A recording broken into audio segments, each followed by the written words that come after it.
You're listening to GeekWire from Seattle, Washington on Cairo Radio 97.3 FM and GeekWire.com.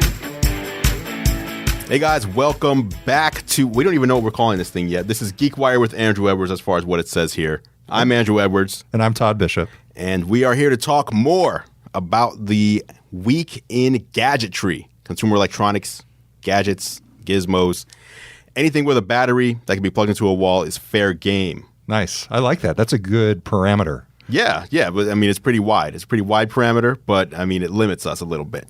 So for people on the radio show and podcast who don't know, we're going to be having Andrew in every week.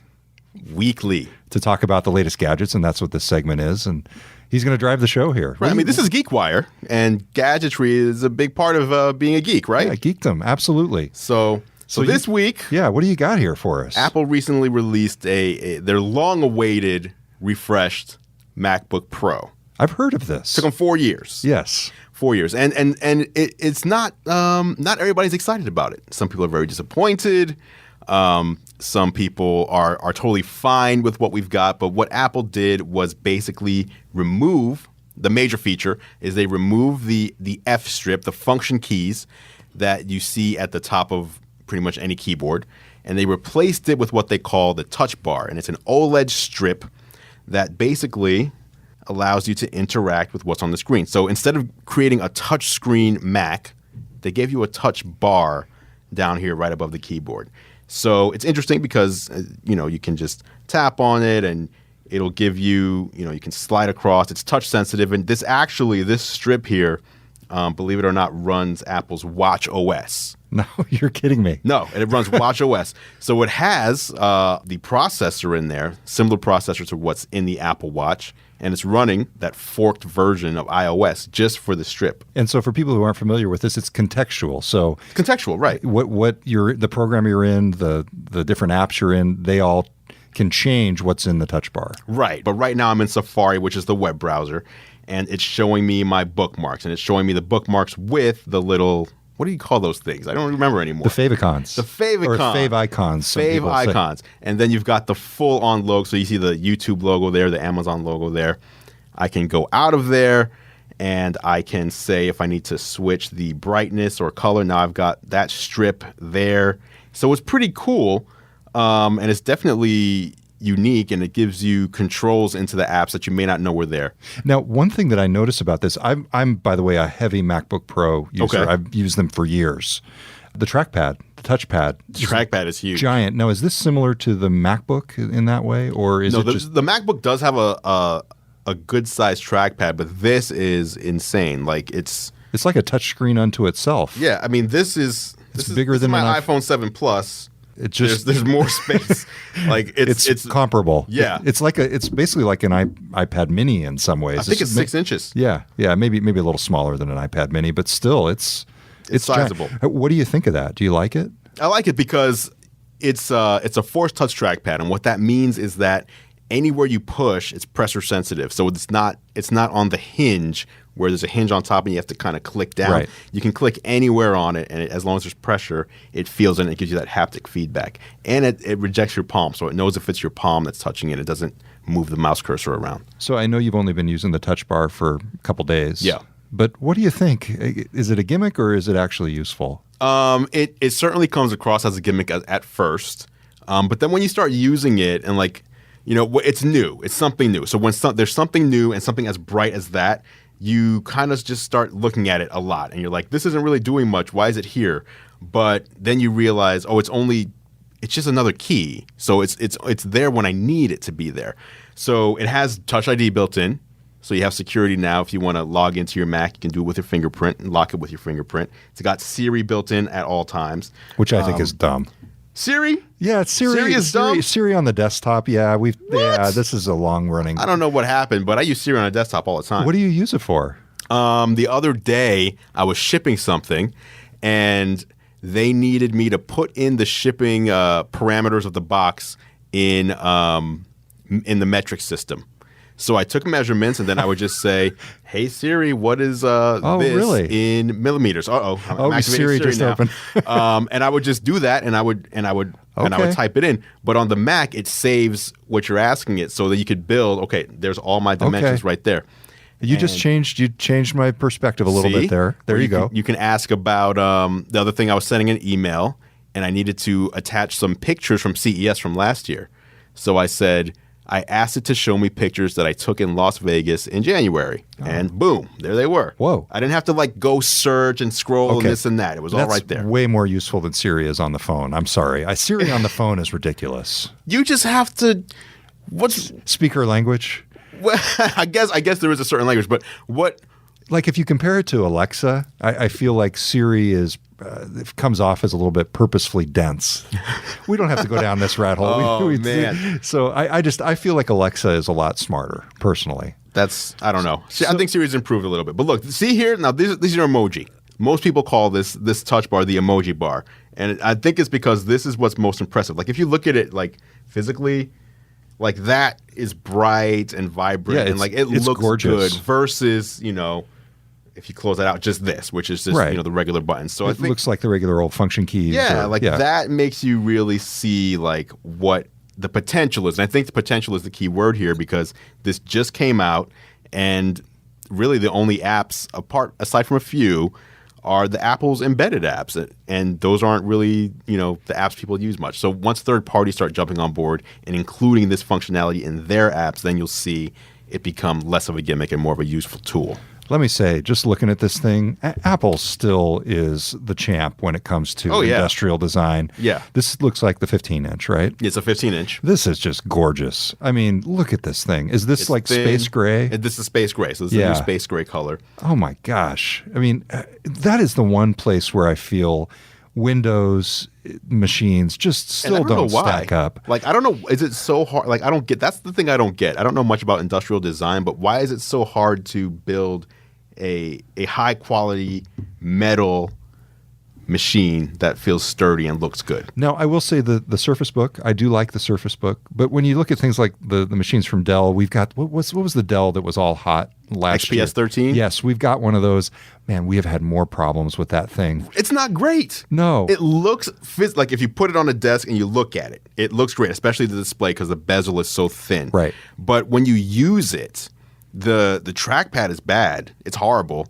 And the key, it doesn't feel premium. The other problem that I never realized it had, that we're talking about the Dell, what was it again? The Dell XPS 13. XPS 13. The camera, the webcam is in the bottom of the bezel. What? So it's not in the top. That. It's not in the top. It's in the bottom. So talk about an unattractive view. It's like the anti-selfie. What is that? I don't know why they're doing that. At any rate, the new MacBook Pro. I mean, holy cow! This is just gorgeous. Well, let me ask you this. So, where's my bag? My bag's over there. Okay, you got something else in there? I'm going to go get it. Okay. I'm going to go get it. Okay, while Andrew grabs his bag, we're going to take a quick break. We'll see what he's got for us here in just a moment. You're listening to GeekWire from GeekWire.com in Seattle. And we're back. Okay, so what do you got here? So look, so if you pick up the new MacBook Pro, you're going to start living that dongle life. Put it right here and we can see it. All right, so let me show you what I had to do. So you buy a new computer and you want to get it set up. And if you have an old one, then you want to transfer your data from the old to the new. I have a Time Machine backup, and I realized very quickly that Wi-Fi is going to be very slow. I have 512 gigabytes or so of data. So I wanted to connect to Ethernet. My house is wired with Ethernet. I figured plug it in. Of course, these 4 ports on here, did you already mention it's only 4 ports? And they're all what? They're all Thunderbolt 3 ports, which are the USB-C shape, USB-C connector. So you do not have Ethernet. You do not have an SD card slot anymore. You don't even have a dedicated power port anymore. All 4 ports are the same. So there's 2 ports on each side. There are these small ports right here, the new USB-C shape. So you can't just plug in the internet anymore. Right, you have to get a dongle. I didn't have a dongle that just plugged in there. So I had to use 2. So I had to use this. This is a USB-C to USB-A. So male USB-C plugs into the MacBook and gives me a regular USB port. Okay. Then I had to find a separate dongle. Oh, no. This one is USB-A, and it has Ethernet. And then I had to plug that in. You know what the worst thing is? It's a Dell accessory. It is. I mean, come on. Right. Come on. And actually, to bring it back around, this is the Dell accessory that came with my Dell XPS 13. So, but that's what I had to do in order. And then I obviously had to plug in there. So I had to plug in 3 things Oh, man. to get Ethernet, wired internet on the new MacBook Pro. And I don't know. I mean, obviously, that's. Why? Well, Apple's been known to do this, right? Like they did that with the headphone jack. with the well, yeah, the Courage, headphone man. jack. Courage. That's the answer, Andrew. Right. They did it with the headphone jack where, to me, that wasn't a huge deal. I know to some people it was, but to me, I mean, wireless headphones are the future, and they also include the adapter in the box. They didn't include the adapter in the box here. Yeah. And then, but they did that with the CD-ROM drive. They got rid of that first.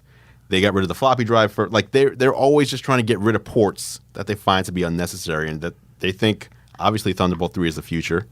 I think it is, but the future's not here yet. And Apple did not expect the backlash. There has been major backlash about that.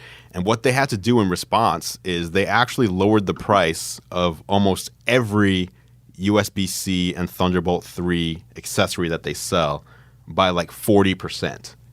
So between now and the end of the year, December 31st, if you want to buy the MacBook Pro, you can get all these dongles and adapters at a deep discount because there was just a huge backlash that they had to deal with. See, my problem is I really am a believer in being able to just pick up your notebook, your laptop, and put it in your bag and go and have, for example, power cords at each of the places where you work, like home and work. Right. I really like doing that. I'll buy extra power cords for that purpose.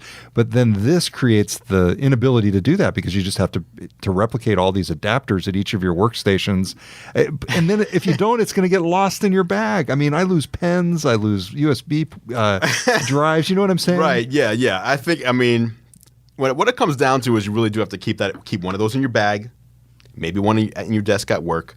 But the other thing is, what do you really do? Like, if you're someone who connects to Wi-Fi, then you're obviously not going to need that wired Ethernet unless you really need it. You know, if you need it, fine.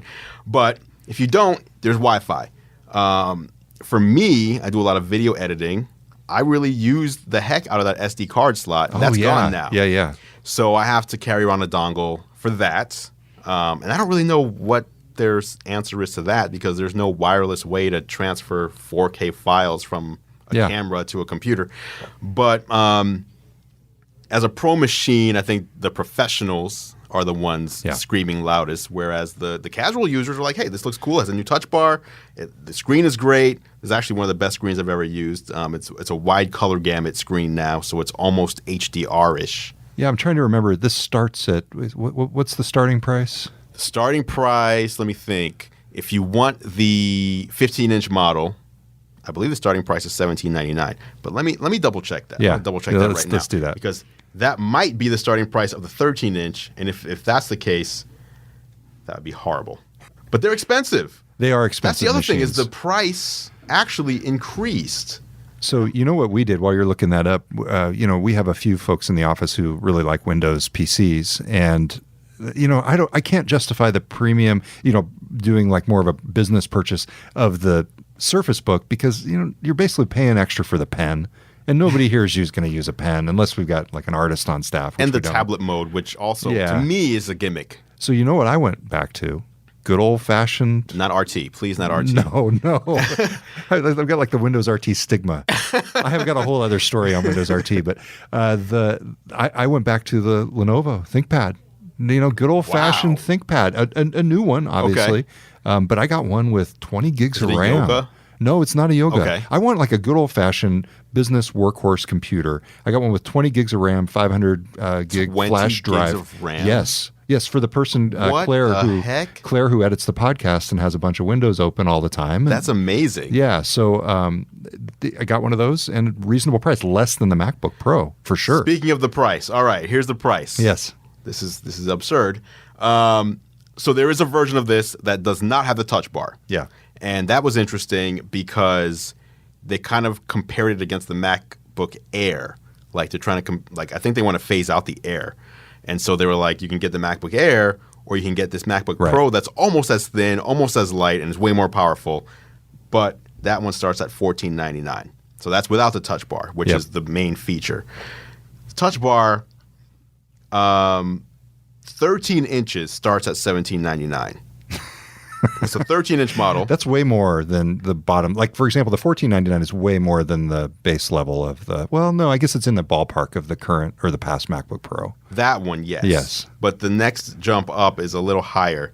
And so that does get you the touch bar. It does get you Touch ID.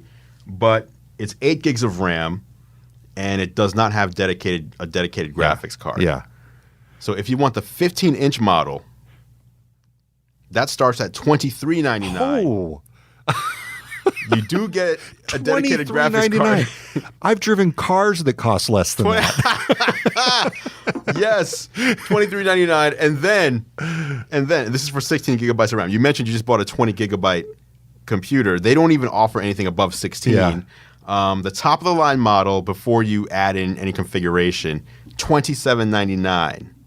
Whoa. $27. That's too much. 99. Too much. And you know, for something where the distinguishing characteristic, the touch bar, is potentially a gimmick, I hear you. I hear you. Yeah. But I don't know that there's hundreds of dollars of value in this feature. Yeah, I don't know. I think it's really the whole package. Like, again, the display, this is the best display I've ever seen in a computer. I know it looks the same, like as far as the Mac, like it has the black bezel, but it actually is much better display technology. Trackpad is way bigger. The keyboard I actually like a lot. But at the end of the day, that is a lot of money.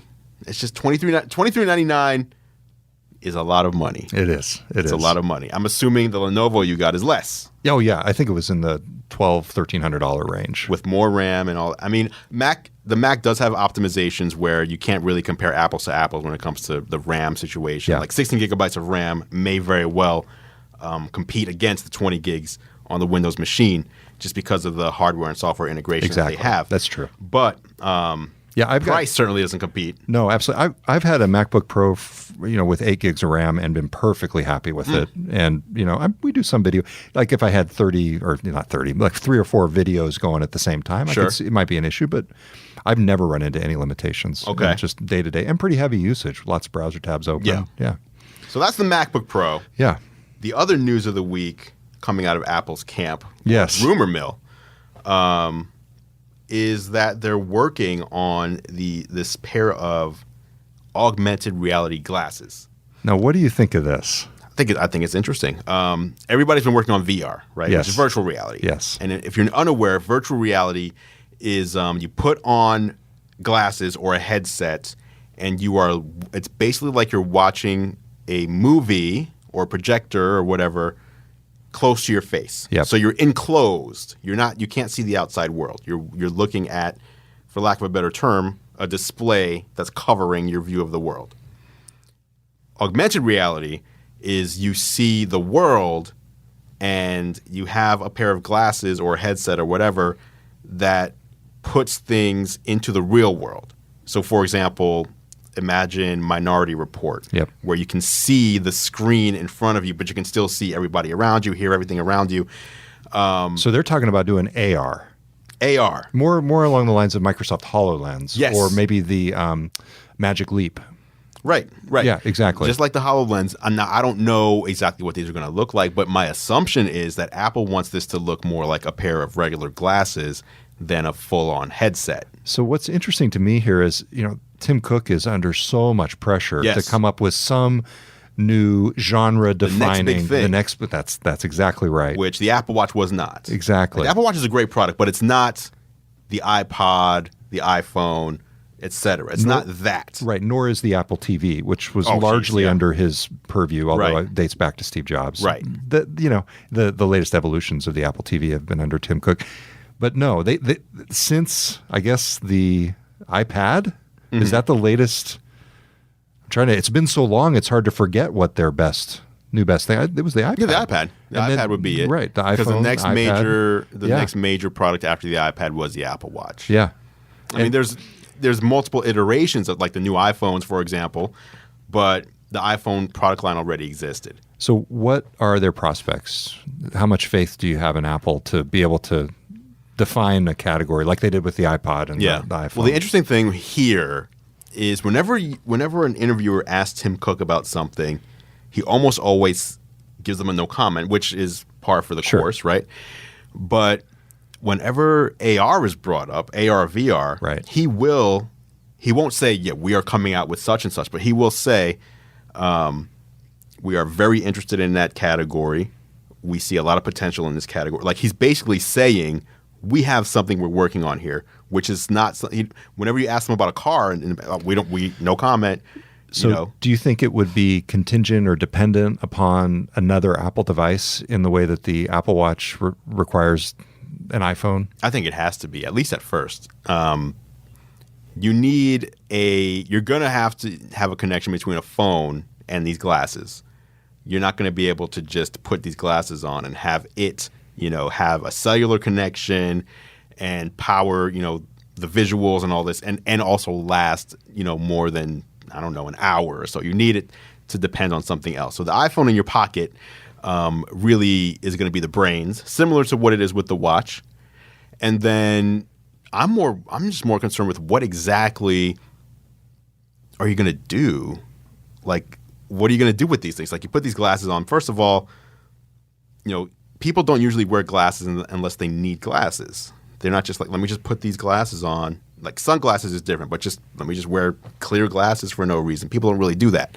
So it has to be compelling and cool enough to make someone want to wear something on their face in public.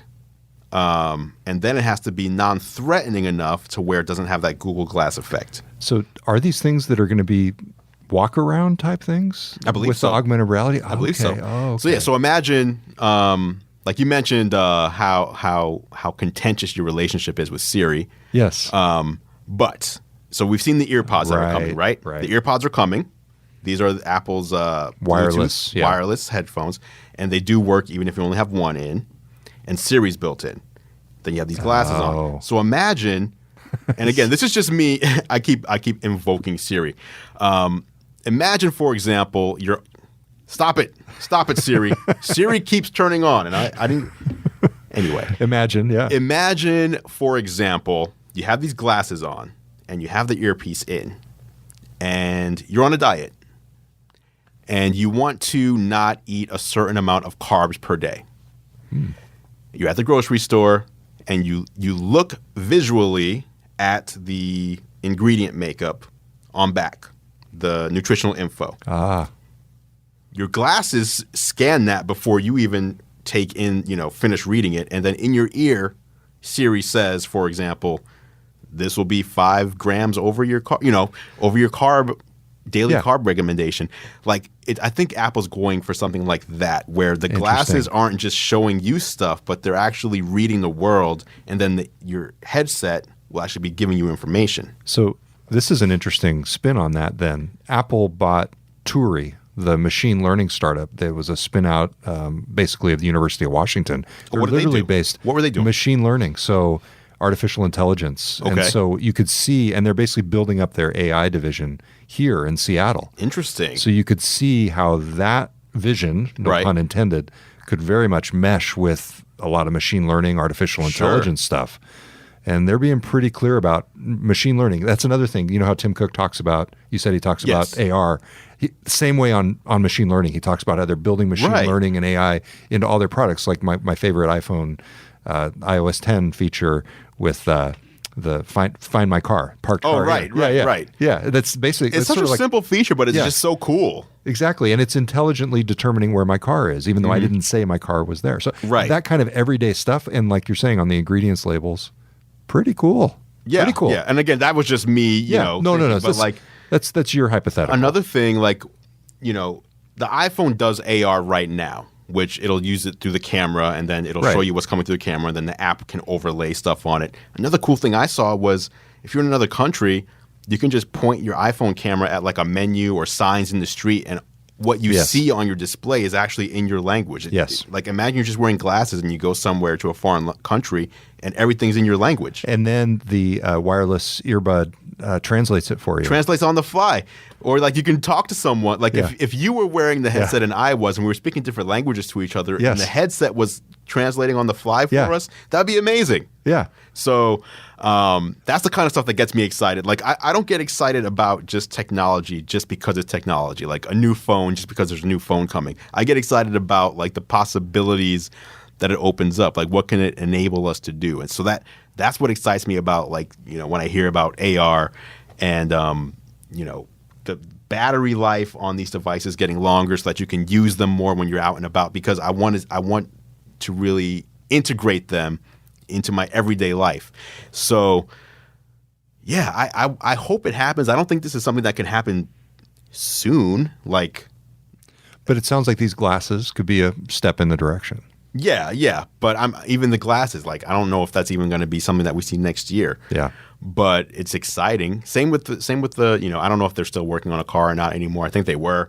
And I think they've dumped that. Yeah, I think now they're working on just the OS. But, you know, the stuff that Tesla's doing with, you know, machine learning as well. Like, just one day we're going to be able to, like, step into a car, tell it our destination, and just sit back. And, you know, so the future that, you know, we've seen in movies and, you know, cartoons when I was a kid and all that, it feels like we're on the cusp of being there. And that's very exciting to me. Well, this is great. Thank you very much for doing this, Definitely. Let's keep doing it. Let's do it next week. We're going to keep doing it. We asked people to send us names. Yeah. If you missed that, we need a name for this segment. And we are soliciting ideas. At contest@geekwire.com. There you go. And it's a contest because if we select the name that you send in, you'll get a $50 Amazon gift card. Perfect. And this is the time of year where that comes in handy. And if you want to see me elsewhere, check me out on YouTube, youtube.com/GearLive for all my video tech reviews. Perfect. All right. Until next time, I'm Todd Bishop. I'm Andru Edwards. We'll talk to you next time. You've been listening to GeekWire, an independent national technology news site based in Seattle, Washington. For news, events, podcasts, and more, visit us at GeekWire.com.